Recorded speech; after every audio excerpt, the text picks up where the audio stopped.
Ladies and gentlemen, when a person lifts their heart and utters the words, God, please make my life useful, restful, peaceful, and fruitful, they are not simply reciting a prayer, they are setting an intention that carries spiritual weight and creative power. Intention is not a casual wish or fleeting desire. It is the inner compass that directs thought, energy, and action. When aligned with God, intention becomes a force greater than the circumstances around us. It shifts the atmosphere. It sets motion into possibilities that were invisible before, and it begins to organize life in ways the human mind cannot fully calculate. The power of intention with God's guidance is like a seed planted in rich soil. A seed by itself looks small, fragile, and insignificant. Yet hidden inside it is a blueprint that knows exactly how to grow into what it was created to be. The soil does not question the seed. The rain does not doubt whether the seed deserves to grow. The sun does not discriminate whether the seed has enough history to justify blossoming. All creation cooperates with the seed because it is aligned with its creator's purpose. In the same way, when you place your prayer and intention before God, asking Him to shape your life, you are planting that seed of destiny in divine soil. The challenge many people face is that they pray, but they do not intend. They speak words, but they do not align their heart, thought, and energy with those words. They pray for peace, but live in anxiety. They ask for fruitfulness, but think in terms of scarcity. They desire rest, but live in a constant chase of comparison and competition. This is why intention is so powerful. Intention is the bridge between your words and your reality. Without intention, words drift into the air. With intention, words take root and draw power from God's promise.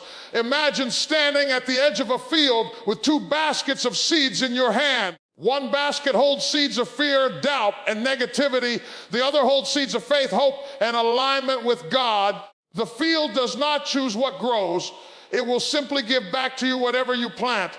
If you scatter fear, fear grows. If you scatter faith, faith grows.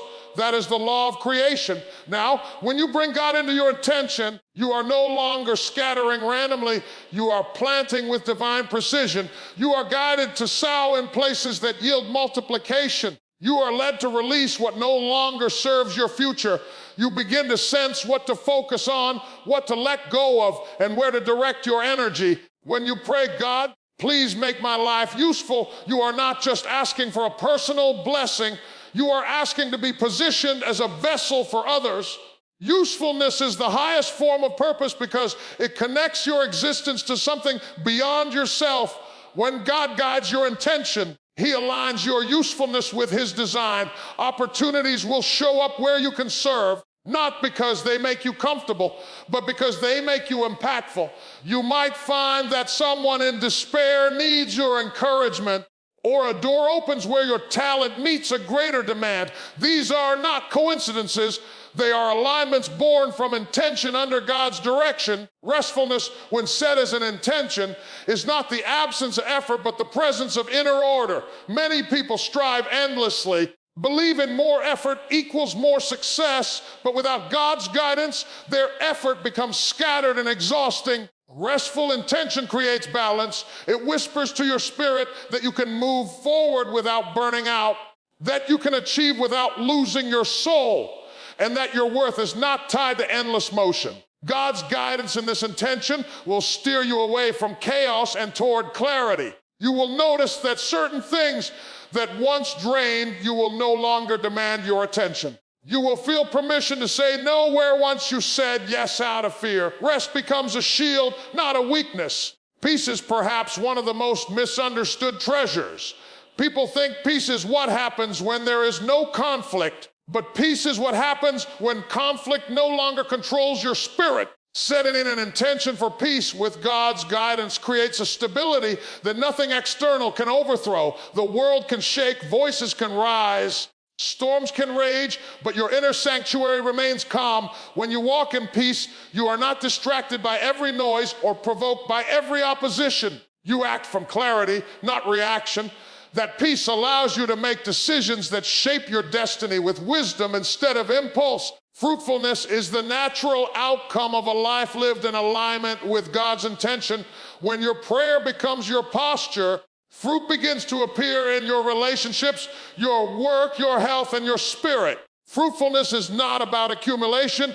It is about multiplication. It is the evidence that your life is not barren but productive, that what you touch prospers because you are connected to the source of all increase.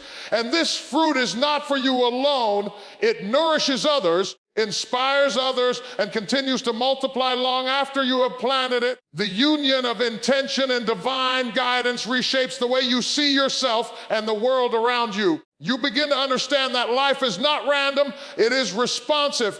It listens to what you consistently intend, what you truly believe, and what you align with God. Every moment becomes a seed, every thought becomes water, and every action becomes sunlight. What you feed grows, what you neglect withers, and what you place in God's hands flourishes beyond imagination. Every destiny carries potential, but not every destiny is fulfilled because too often people allow negative feelings to become permanent residents in their mind and heart. Negative feelings are like shadows. They follow closely, they distort perspective, and if left unchecked, they block the light of possibility. Resentment whispers that the past has already defined you. Fear tells you the future is too risky to step into. Doubt paralyzes your faith before it even has a chance to grow. Anger keeps you chained to what someone else did to you, replaying it until it eats away at your energy. These feelings are powerful, but they are not permanent unless you allow them to be. The moment you decide to rise above them, something inside begins to shift and the path toward destiny clears. Overcoming negative feelings is not about pretending they don't exist. Denial is not deliverance. Overcoming begins with recognition. You must become aware of what is holding you back. Some people carry bitterness so long they confuse it with their personality.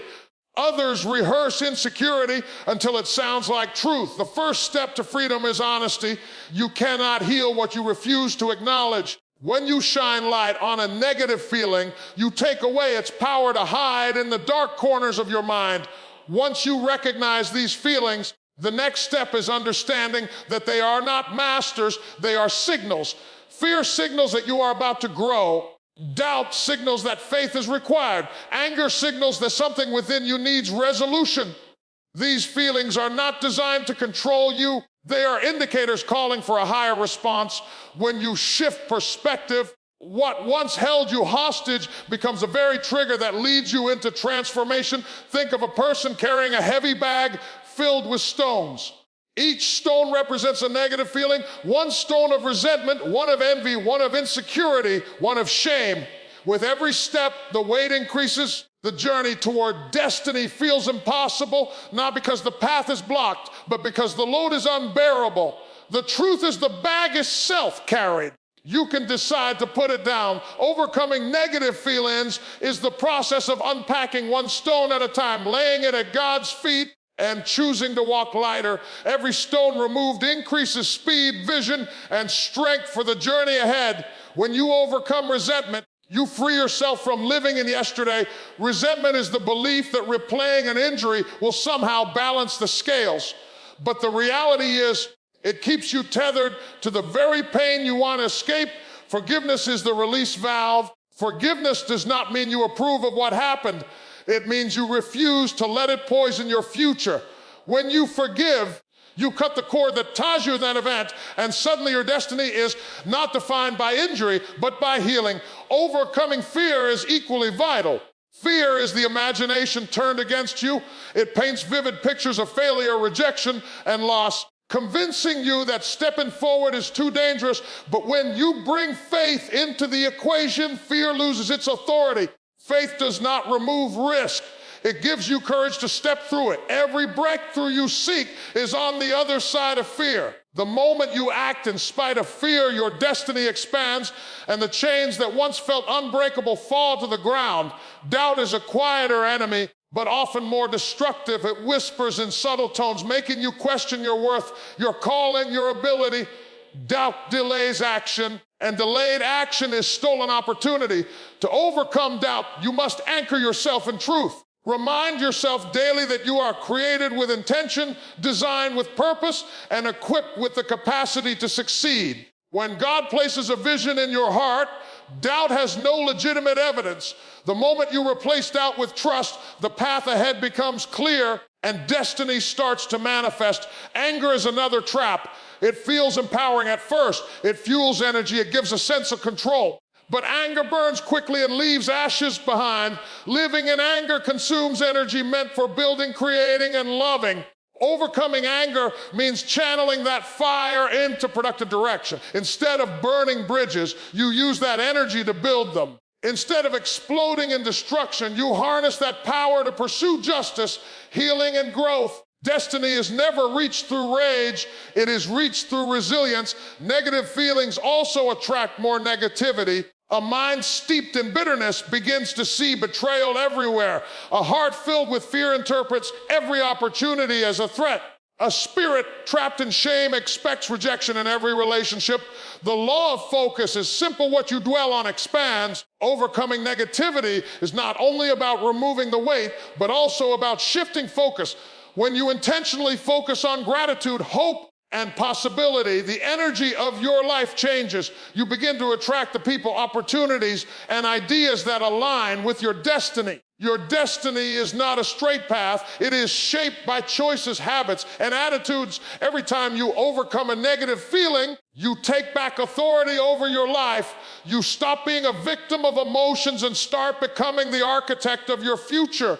The breakthrough you desire is not locked behind an external barrier, but within the decision to rise above inner resistance. This is why transformation begins inside before it ever shows outside.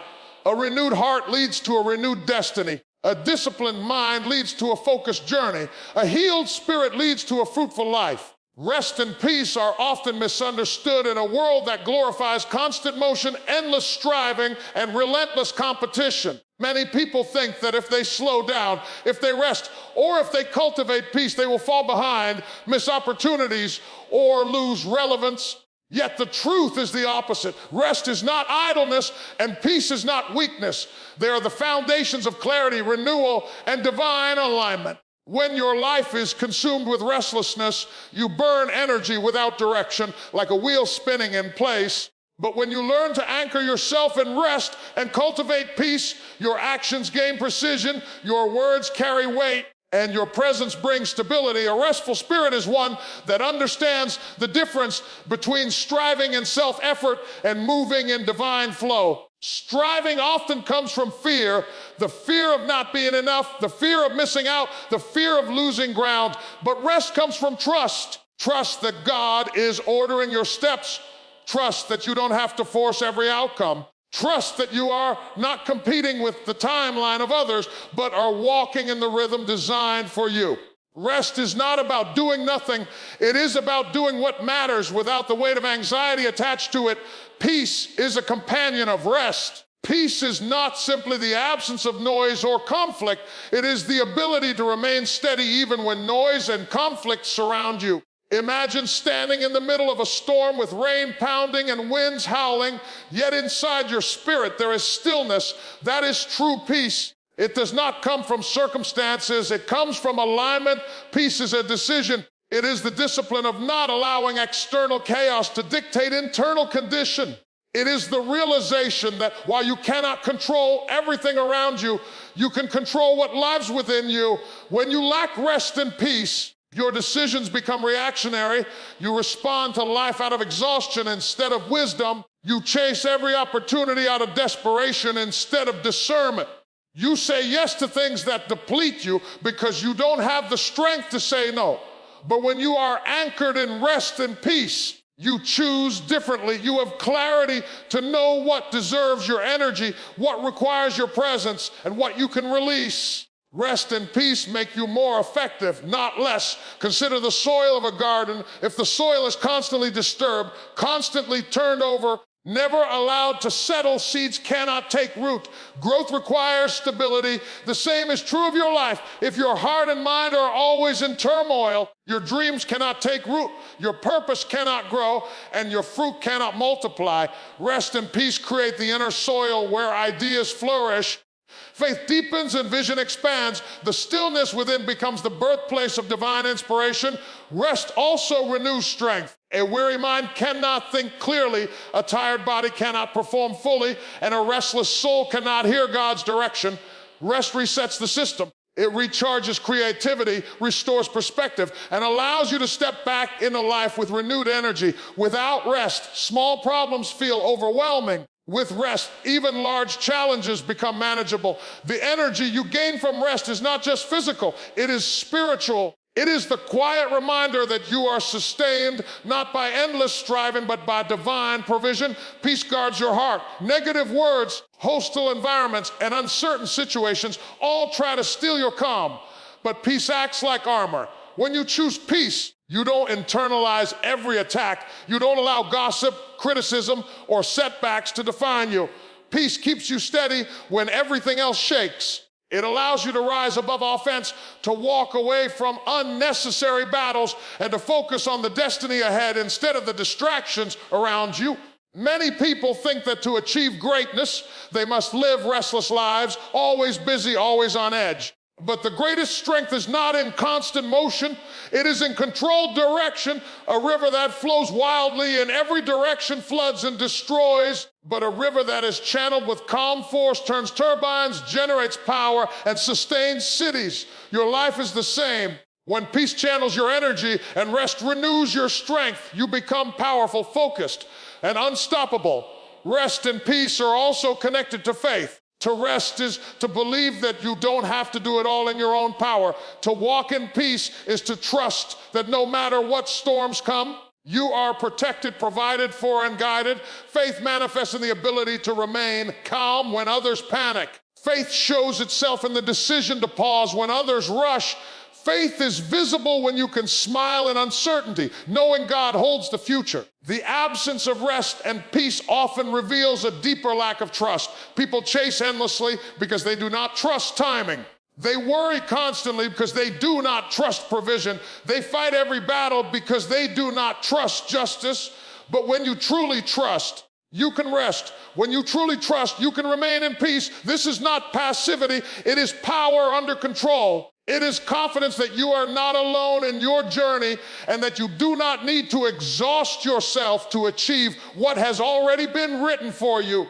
The world may measure success by constant activity, but destiny requires discernment. Some doors you must close to protect your peace. Some invitations you must decline to preserve your rest. Some voices you must ignore to guard your focus. Rest and peace give you the clarity to know which ones they are. Without them, you will spend energy on battles that are not yours, opportunities that are distractions, and relationships that drain instead of build. Usefulness is one of the deepest desires of the human soul. At the core of every person is the longing to matter, to contribute, to make a difference beyond their own survival. When you ask God to make your life useful, you are asking Him to direct your gifts, your time, and your energy toward purposes that extend beyond self-interest. Usefulness is not measured in how much you acquire, but in how much you impact. A person can have wealth, recognition, and power, yet still live an empty life if they have not been useful to others. On the other hand, someone with fewer resources but a heart of service can live a fruitful life that continues to influence generations. Usefulness flows from discovering what is inside you and releasing it to serve the world. Each person carries unique talents, experiences, and insights that no one else can replicate. Too many people bury what they have because they compare themselves to others or fear rejection. They think usefulness belongs only to those with platforms, positions, or prestige. Yet the truth is usefulness can show up in everyday places. A kind word to a stranger, a helping hand to someone in need, encouragement to a friend who feels like giving up. Usefulness is not about scale, it is about sincerity. What you do with a genuine heart may seem small in your eyes, but can ripple outward in ways you will never see. The connection between usefulness and fruitfulness is inseparable. A tree is not fruitful for itself. It bears fruit to feed others. In the same way, your usefulness becomes a channel through which fruit is produced in your life. The fruit of your labor, the fruit of your love, the fruit of your wisdom, All of these are multiplied when you focus on serving others. You cannot be fruitful while being self-centered, because fruit by nature is meant to be shared. The more useful you become, the more your life multiplies beyond your personal reach. Sometimes usefulness is forged through struggle. Many of the qualities that make a person impactful, compassion, patience, resilience, are born in seasons of pain. When you overcome hardship, you gain credibility to help others through theirs. When you endure loss, you develop empathy that cannot be taught in comfort. Your scars become lessons that someone else needs to see to believe they too can heal. Usefulness is often hidden in the very areas where you once felt broken. What you thought disqualified you may be the exact thing God uses to qualify you to serve someone else. Usefulness also requires willingness. Some people wait for perfect circumstances before they act, but usefulness is about showing up where you are with what you have. The boy with 5 loaves and 2 fish in the biblical story did not have enough to feed thousands, but in the hands of God, his offering multiplied. The lesson is that usefulness is not about abundance of resources, but about availability. When you place what you have into divine hands, it expands beyond limitation. A small act of usefulness, when guided by God, becomes a testimony of multiplication. To be useful, you must also resist the trap of selfish ambition. There is nothing wrong with pursuing excellence, achievement, or advancement, but when those pursuits are detached from service, they lead to emptiness. Many chase success but neglect significance. Success is what you achieve for yourself. Significance is what you contribute to others. True